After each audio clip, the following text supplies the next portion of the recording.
Get ready to learn about the African trading systems. The main kingdoms were in West Africa. They were Ghana, Mali, and Songhai. They had vast trading networks across the Sahara and into other regions of Africa. Trade became more frequent with the use of camels, who could travel for up to 10 days without water. They grew strong by controlling trade. Two of the most important items were gold and salt. Other items traded were copper, iron, various minerals, and agricultural products. This led to great wealth. West Africa up in here! Hey, you! You looking to buy some copper? Are you looking to buy some copper? Now you broke the copper, and who is going to pay for this? Who is going to pay for the broken copper? You want some more copper? Let me go get it off my camel.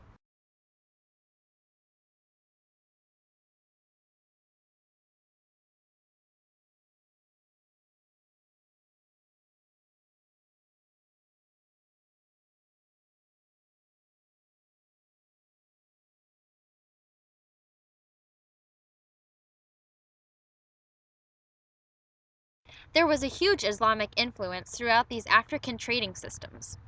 Ghana's rulers converted to Islam, and soon Muslim advisors were helping the king run his kingdom. For Mali and Songhai, they eventually established Islamic kingdoms too. This influence can be attributed to Mansa Musa and his pilgrimage to Mecca. Mansa Musa was a devout Muslim who helped expand Mali. Mali gained closer ties with the Islamic world and benefited from the aftermath of the Islamic Golden Age. This increased trade and cultural diffusion between Mali and the Muslim empires. You are a woman. Where is your head covered? We must follow Islam. My hero, Mansa Musa, was a Muslim. We must follow Islam.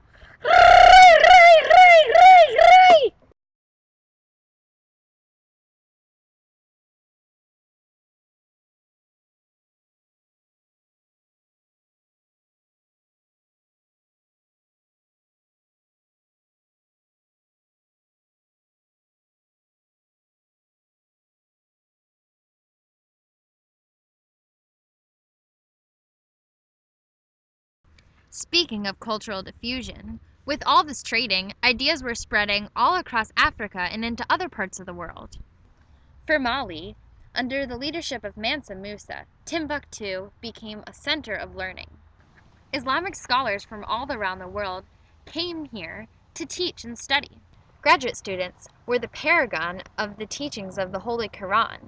So with all this cultural diffusion, there was an immense amount of spreading of ideas.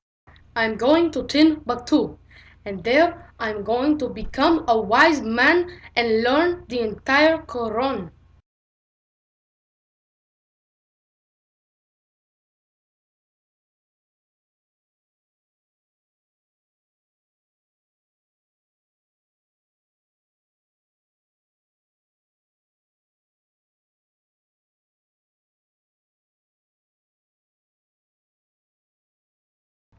So in these African trading systems, obviously, commerce was a huge thing.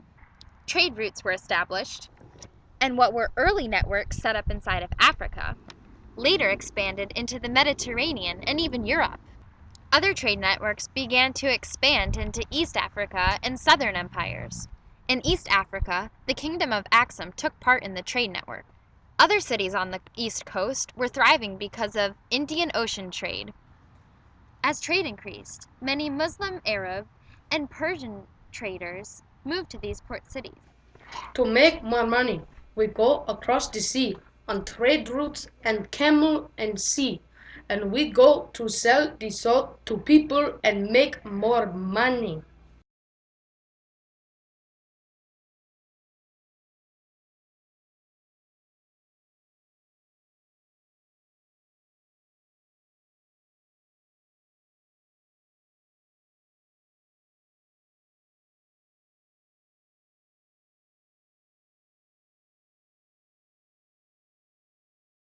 And finally, the African trading kingdoms had a great influence on migrations.